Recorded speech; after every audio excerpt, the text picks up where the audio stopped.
Israel and Hamas have reached a ceasefire agreement in Gaza after more than 15 months of fighting and more than a year since the last pause in the conflict. But will the peace last? The current fighting in the Gaza Strip is part of a broader conflict between the Israeli and Palestinian people, both with competing and historic claims over the same land. The United Nations, in 1947, had recommended splitting the land, with Jewish Zionist settlers taking about 55% of the land, and an Arab state to represent the remaining 45% of the land in question. The Palestinians and their Arab neighbors opposed the UN partition, but the Jewish Zionist settlers took the deal that was on the table and declared Israeli statehood on May 14, 1948, along the lines of the UN partition. War broke out that same day as the neighboring Arab states intervened to stop Israel taking this initial cut of land. Israel beat back these intervening forces and took an even greater slice of territory, about 78% of the disputed land. The Palestinians have since been relegated to the West Bank and the Gaza Strip, and Israelis have cut into these territorial holdings even further over the years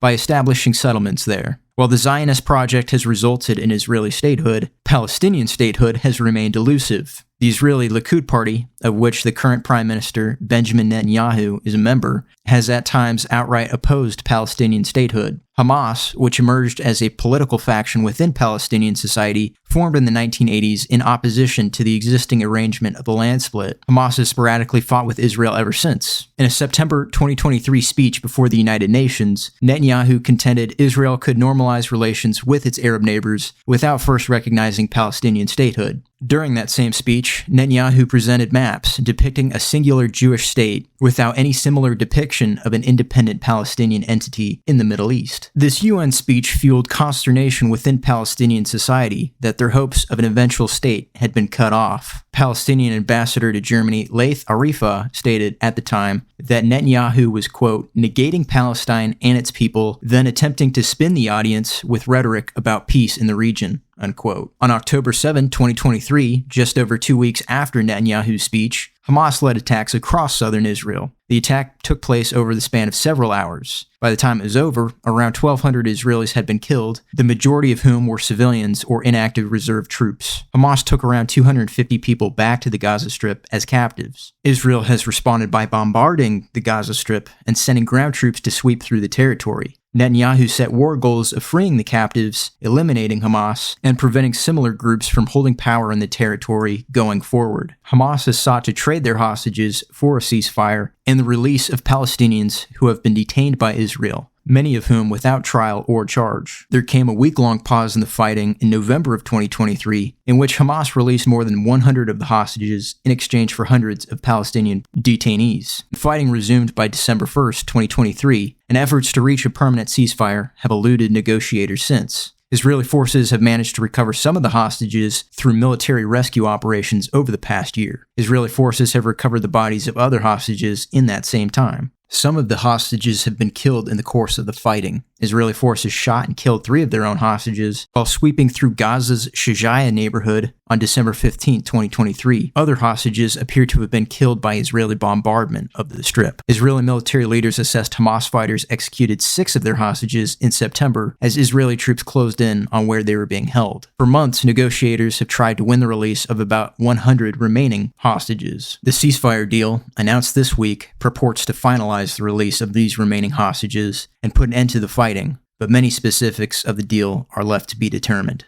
So why has the deal been so hard to reach? Israel and Hamas have both traded blame for previous failed efforts to reach a ceasefire. The United States, Egypt, and Qatar have worked as intermediaries, trying to keep the two main parties talking, but these efforts have still proven challenging. While Netanyahu and his political allies have sought Hamas's surrender or elimination, Hamas has resisted this demand and insisted a final deal should see the complete cessation of hostilities and the complete withdrawal of Israeli troops from the Gaza Strip.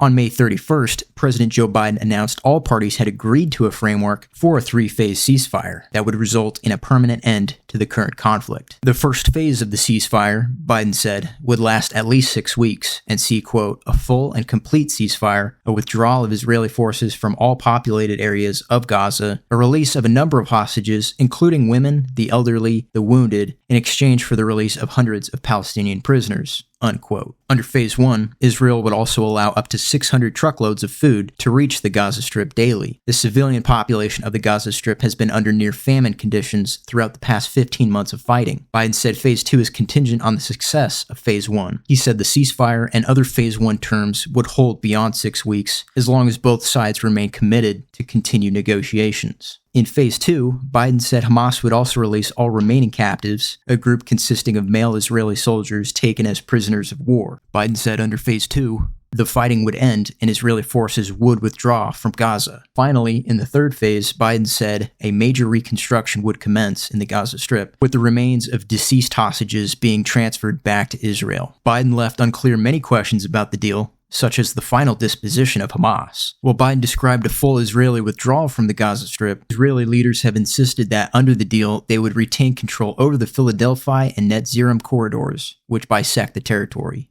Members of Netanyahu's narrow political coalition have still criticized the ceasefire framework. After Biden announced the proposal in May, Israeli National Security Minister Itamar Ben-Gvir and Finance Minister Bezalel Smotrich both made public their opposition to the plan. This week, as Netanyahu presented a renewed deal to his cabinet, Ben-Gvir said he and Smotrich had foiled previous efforts to finalize a ceasefire and called on Smotrich to help him halt this latest attempt. Israeli officials have also claimed responsibility for a July 31st blast that killed Ismail Haniyeh, who to that point had served as the chairman of Hamas's political bureau. The move complicated ceasefire negotiations. The Biden administration had hoped to push the deal forward in a round of August talks, but Hamas negotiators pulled back from the discussion. The Biden administration has routinely blamed Hamas for attempting to change the terms of the deal at the last minute, upending talks. Still, the Biden administration has provided few specifics as to how Hamas had impeded the progress of the negotiations. Speaking this week, U.S. Secretary of State Antony Blinken said, quote, "Have there been moments when Israel has done things or taken actions that have made life more complicated, more difficult? Yes. But broadly speaking, and especially in the last months until we got to success, Hamas has been the major impediment," unquote. Throughout the negotiations, the Biden administration had declined to provide specifics about the twists and turns of negotiations and the terms being proposed by either side.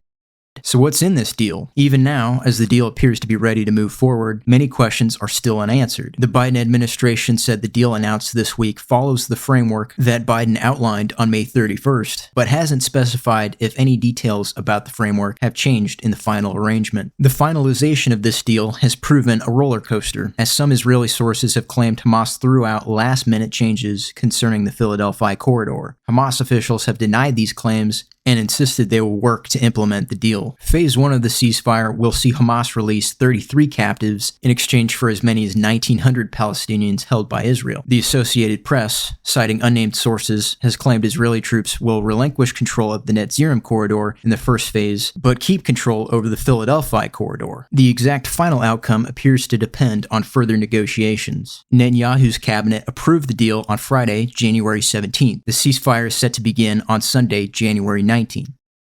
So, will the ceasefire hold, and will it get through all three phases? There are several risk factors for the ceasefire deal to collapse. Netanyahu's coalition government currently holds 68 out of 120 seats in the Israeli legislature, the Knesset. If components of the coalition break off over opposition to the ceasefire deal, it could lead to a no-confidence vote that would force Netanyahu into early elections. Smotrich has said his religious Zionist party has communicated to Netanyahu that it will only remain in his governing coalition if he commits to return to war to fulfill his stated goal of outright destroying Hamas. Ben-Gvir has threatened his Otzma Yehudit, or Jewish Power Party, will back out of the Netanyahu government but support it from the outside, potentially helping Netanyahu survive against a no-confidence vote. Ben-Gvir said his party would return to the coalition if the Netanyahu government resumes the war. Discussing the deal on January 15th, State Department spokesman Matthew Miller said the intermediaries, the United States, Egypt, and Qatar, have committed to keep Hamas and Israel engaged in negotiations. Miller said, quote, "Egypt and Qatar will push Hamas to stay at the bargaining table and to get from stage 1 to stage 2, and the United States will push Israel to stay at the bargaining table to get from phase 1 and phase 2. Miller then acknowledged he couldn't guarantee the U.S. role in keeping Israel at the negotiating table past January 20, when the Biden administration leaves and Donald Trump's administration takes over. Miller credited the Trump team with backing the latest round of negotiations. It remains to be seen if the Trump administration will keep Israel Israel engaged through the proposed second and third phases of the ceasefire. According to a statement Netanyahu's Likud party sent to Otzma Yehudit and shared with the Israel's news publication Ynet, Likud insisted, quote, "The existing deal allows Israel to return to fighting under American guarantee," unquote. Sally Abi Khalil, Oxfam's regional director in the Middle East and North Africa, has urged the international community to help ensure the deal moves forward.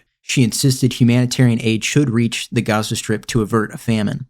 Oxfam was one of 8 humanitarian organizations that assessed Israel had failed to fulfill commitments requested by the Biden administration to improve the flow of humanitarian aid to Gaza's civilian population this fall. The Biden administration had said Israel had made progress on the matter. If you've watched this far and you found this video informative, consider subscribing and leaving a comment letting me know if you think this ceasefire deal will hold.